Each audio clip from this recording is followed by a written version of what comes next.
ओम शांति। आज है 23 फरवरी 2023। आइए हम सुनते हैं परमपिता शिव परमात्मा के अनमोल मधुर महावाक्य। मीठे बच्चे, तुम्हारा फर्ज है एक दो को बाप और वर्षे की याद दिलाकर सावधान करना। इसमें ही सबका कल्याण समाया हुआ है। मीठे बच्चे, तुम्हारा फर्ज है एक दो को बाप और वर्षे की याद दिलाकर सावधान करना। इसमें ही सबका कल्याण समाया हुआ है। प्रश्न: तुम बच्चे किस एक गुह्य राज को समझते हो जो कोई साइंसदान भी नहीं समझ सकते? तुम बच्चे किस एक गुह्य राज को समझते हो जो कोई साइंसदान भी नहीं समझ सकते? उत्तर: तुम समझते हो कि आत्मा अति सूक्ष्म स्टार है। उसमें ही सब संस्कार भरे हुए हैं। वही शरीर द्वारा अपना अपना पाठ बजा रही है। शरीर जड़ है, आत्मा चैतन्य है। ऐसे ही फिर परमात्मा भी स्टार है, उसमें सारी नॉलेज है। वह मनुष्य सृष्टि का बीज रूप है, सत्य है, चैतन्य है। वह कोई हजारों सूर्यों से तेजोमय नहीं है। यह गुह्य राज तुम बच्चे समझते हो। साइंसदान इन बातों को नहीं समझ सकते। तुम्हें सबको आत्मा और परमात्मा की पहचान पहले पहले देनी है।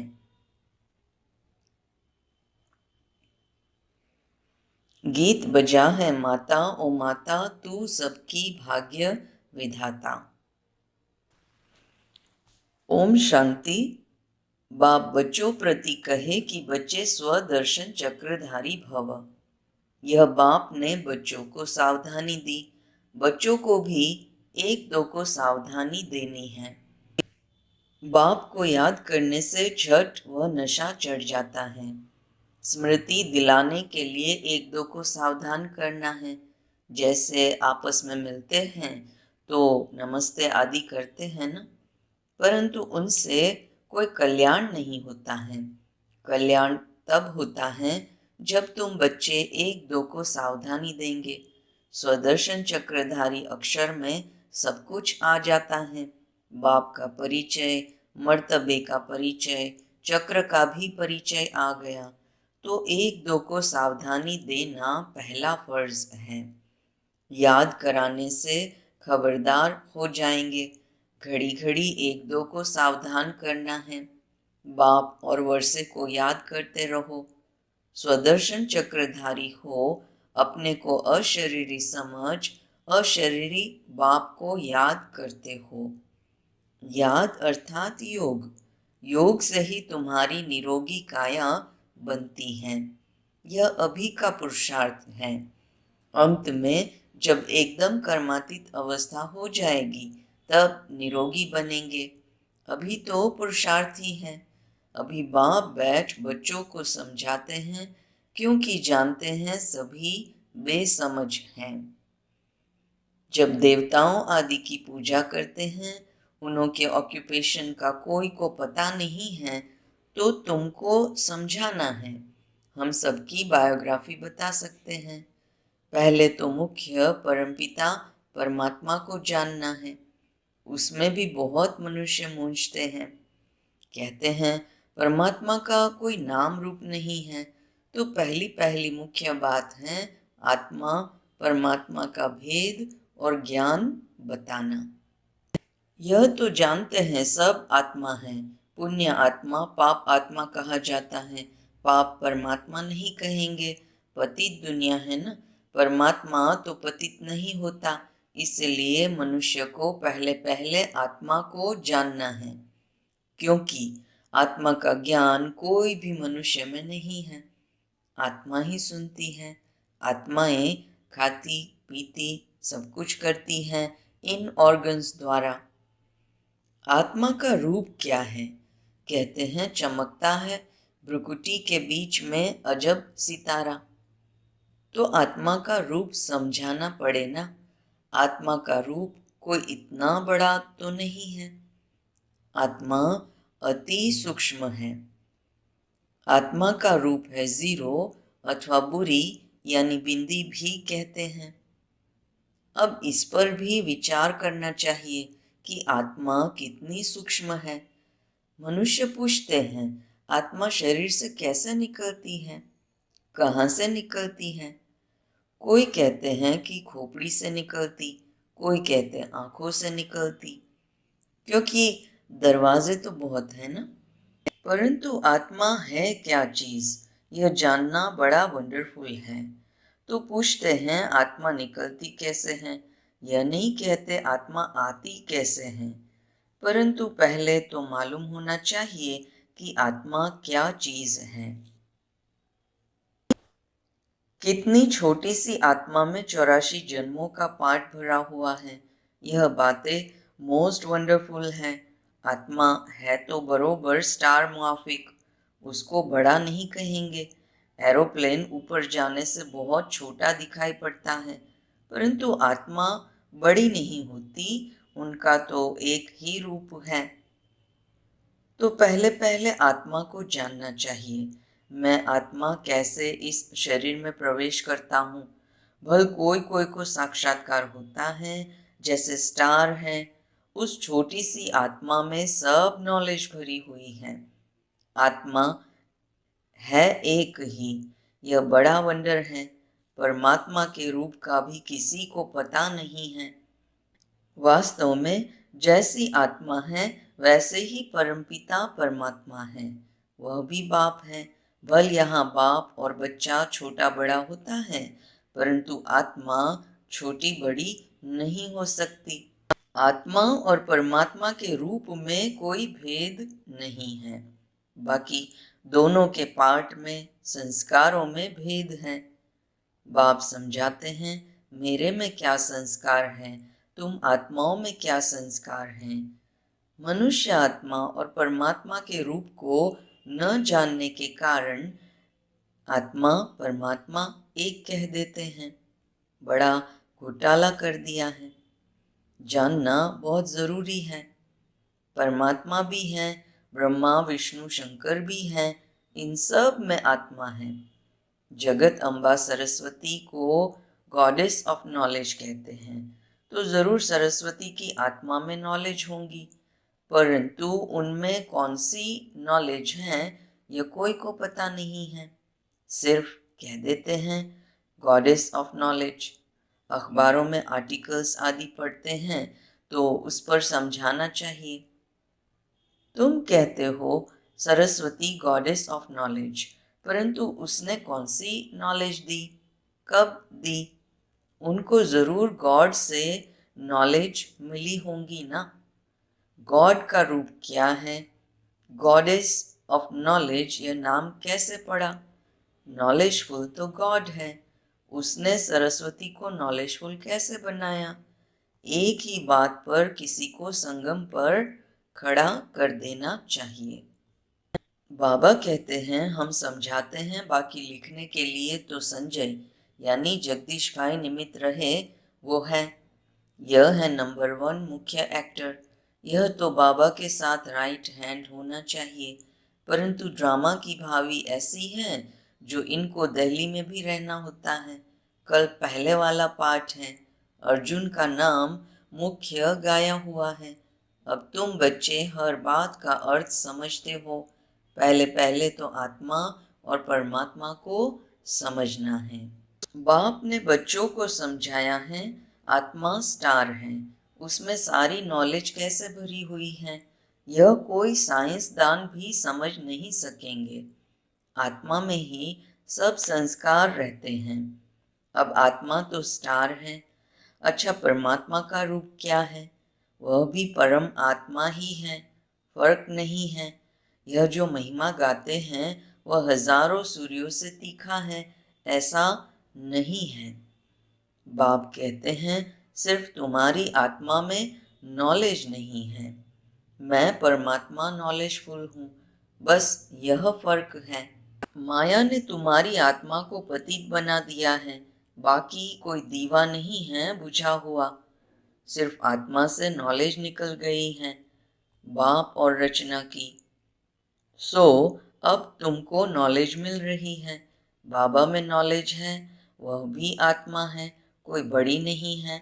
उनको भी नॉलेजफुल, सरस्वती को भी नॉलेजफुल कहा जाता है। अब उनको नॉलेज कब मिली? सरस्वती किसकी बच्ची है, यह कोई जानते नहीं है। तो दिल में आना चाहिए, उनको कैसे समझाएं।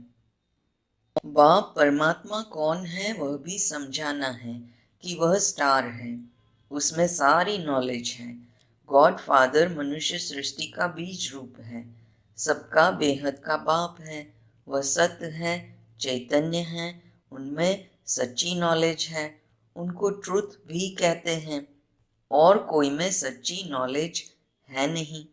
रचयिता एक बाप है, तो सारी रचना की नॉलेज भी उनमें ही है।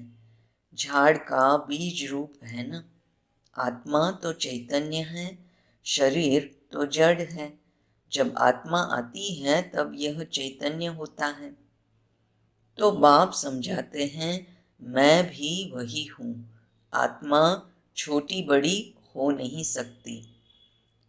जैसे तुम आत्मा हो, वैसे परम आत्मा यानी परमात्मा है। फिर उनकी महिमा सबसे ऊंच है। मनुष्य सृष्टि का बीज रूप है, मनुष्य ही उनको याद करते हैं।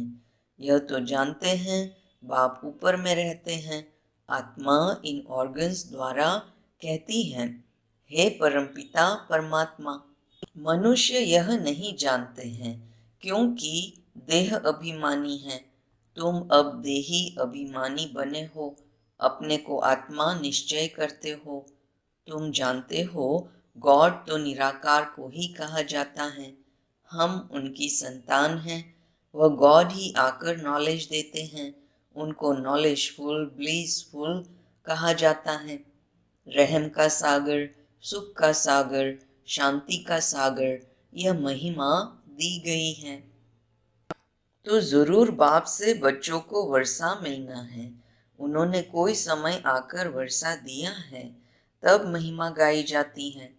देवताओं की महिमा अलग है, बाप की महिमा अलग है। सब आत्माओं का वह बाप है। क्रिएटर होने के कारण उनको बीज रूप कहा जाता है। पहले पहले बाप का परिचय देना है। शास्त्रों में दिखाते हैं अंगुष्ठे मिसल है। हम कहते हैं वह ज्योतिर्बिंदु है। चित्र भी बनाया है, परंतु इतना बड़ा तो वह है नहीं। वह तो अति सूक्ष्म है। तो क्या समझाएं? तुमको कहेंगे चित्र में इतना बड़ा रूप क्यों दिखाया है? बोलो, नहीं तो क्या रखें? वह तो एक बिंदी है। फिर उनकी पूजा कैसे करेंगे? उन पर दूध कैसे चढ़ाएंगे? पूजा के लिए यह रूप बनाया हुआ है। बाकी यह समझते हैं कि वह है परम पिता, परम आत्मा, परम धाम में रहने वाले। वह परम धाम है हमारा स्वीट होम, निराकारी दुनिया, मूल वतन, सूक्ष्म वतन, फिर स्थूल वतन। बाप निराकारी दुनिया में रहते हैं। आत्मा कहती है हम निर्वाण धाम में जावे, जहाँ यह ऑर्गन्स ना हो। आत्मा ही आकर शरीर धारण करती है। अब यह कैसे समझाएं कि आत्मा कहाँ से जाती है? यह तो जानते हैं पिंड में आत्मा प्रवेश होने से चैतन्य बन जाती है। चीज कितनी सूक्ष्म है, उसी में सारे संस्कार भरे हुए हैं। फिर एक एक जन्म के संस्कार प्रकट होते जाएंगे। तो बाप समझाते हैं हर एक बात को अच्छी रीति समझना है। सरस्वती की बात पर भी समझा सकते हैं वह किसकी बच्ची है। इस समय तुमको तो गॉडेस कह न सके। सरस्वती हैं ब्रह्मा की बेटी, तो जरूर वह भी गॉड ऑफ नॉलेज ठहरा। ब्रह्मा के मुख कमल से दिखाते हैं ज्ञान दिया, तो ब्रह्मा का भी नाम है ना। इस समय तुम हो ब्राह्मण। भल आत्मा प्योर होती जाती है, परंतु शरीर तो प्योर हो नहीं सकता, यह तमो प्रधान शरीर है। तो बाप समझाते हैं, बच्चे एक दो को सावधान कर उन्नति को पाना है। बाप और वर्षे को याद करते हो, स्वदर्शन चक्र को याद करते हो। बाबा कहते हैं, एक भी ऐसी सावधानी नहीं देते होंगे। बाप को याद करते करते नींद को जीतने वाला बनना है। इसमें तो बहुत कमाई है। कमाई में कभी थकावट नहीं होती है, परंतु स्थूल काम भी करने पड़ते हैं, इसलिए थकावट भी होती है। बाप समझाते हैं, रात को भी जागकर बाबा से बातें करते ज्ञान सागर में डुबकी लगानी होती है। जैसे एक जानवर होता है, पानी में डुबकी लगाता है, तो ऐसे डुबकी मारने से, विचार सागर मंथन करने से देखते हैं कि बहुत पॉइंट्स आती हैं, कहाँ कहाँ से निकल आती हैं। इसको कहा जाता है रात को जागकर ज्ञान का विचार सागर मंथन करना। मनुष्य बिल्कुल ही नहीं जानते हैं, उनको समझाना है। बाप ज्ञान का सागर है, उनसे वर्षा मिलना है। जो आदि सनातन देवी देवता धर्म वाले सतयुग में थे, उन्हों को जरूर वर्षा मिला होगा ना। अब सारी राजधानी को वर्षा कैसे मिला? कलयुग से सतयुग होने में देरी तो नहीं लगती। रात पूरी हो दिन होता है। कहाँ आयन एजेड वर्ल्ड दुख धाम और कहाँ वह सुख धाम। ब्रह्मा का दिन और ब्रह्मा की रात कितना फर्क है। अभी गॉड फादर से तुमको नॉलेज मिल रही है। सरस्वती क्या करती थी किसी को पता नहीं, बस गॉडेस ऑफ नॉलेज सरस्वती का चित्र मिला और खुश हो गए। तो उन्हों को सावधान करना पड़ता है, परमात्मा का परिचय देना पड़े। फिर ब्रह्मा विष्णु शंकर का भी परिचय देना है। बाप ने आकर यह नॉलेज देकर नर से नारायण बनाया है। बड़ा युक्ति से हरेक का ऑक्यूपेशन बताना है। सरस्वती भी ब्रह्मा मुख वंशावली है, तो जरूर परमपिता परमात्मा आया, उसने ब्रह्मा द्वारा मुख वंशावली रची। पहले पहले नॉलेज किसको दी? कहते हैं कलश सरस्वती को दिया, बीच से ब्रह्मा को गुम कर दिया है। यह किसी को पता नहीं है कि ब्रह्मा तन में आकर माताओं को कलश दिया है, तो जरूर ब्रह्मा भी सुनते होंगे ना। ब्रह्मा के हाथ में शास्त्र भी दिखाते हैं। ब्रह्मा की मत मशहूर है, तो वह भी सभी वेदों शास्त्रों के सार की मत देता होगा। ब्रह्मा द्वारा शिव बाबा समझाते हैं, ब्रह्मा कहाँ से आया, यह रथ कहाँ से आया, कोई नहीं जानते। बाबा ने अभी बताया है जो तुम समझा सकते हो। अच्छा, मीठे मीठे सिक्की लदे बच्चों प्रति माता पिता बाप दादा का याद प्यार और गुड मॉर्निंग। रूहानी बाप की रूहानी बच्चों को नमस्ते। हम रूहानी बच्चों की रूहानी माता पिता बाप दादा को याद प्यार, गुड मॉर्निंग और नमस्ते। धारणा के लिए मुख्य सार। पहली पॉइंट, रात को जागकर ज्ञान का विचार सागर मंथन करना है। ज्ञान सागर में डुबकी लगानी है। बाप को याद करते नींद को जीतने वाला बनना है। दूसरी पॉइंट, स्वदर्शन चक्र फिराते रहना है। आपस में बाप और वर्षे की याद दिलाते एक दो को सावधान कर उन्नति को पाना है। स्वदर्शन चक्र फिराते रहना है। आपस में बाप और वर्षे की याद दिलाते एक दो को सावधान कर उन्नति को पाना है। वरदान, स्वयं को संगम युगी समझ व्यर्थ को समर्थ में परिवर्तन करने वाली समर्थ आत्मा भव। स्वयं को संगम युगी समझ व्यर्थ को समर्थ में परिवर्तन करने वाली समर्थ आत्मा भव। यह संगम युग समर्थ युग है, तो सदा यह स्मृति रखो कि हम समर्थ युग के वासी, समर्थ बाप के बच्चे, समर्थ आत्माएं हैं। तो व्यर्थ समाप्त हो जाएगा। कलयुग है व्यर्थ, जब कलयुग का किनारा कर चुके संगम युगी बन गए तो व्यर्थ से किनारा हो ही गया। यदि सिर्फ समय की भी याद रहे तो समय के प्रमाण कर्म स्वतः ही चलेंगे। आधा कल्प व्यर्थ सोचा, व्यर्थ किया, लेकिन अब जैसा समय जैसा बाप वैसे बच्चे।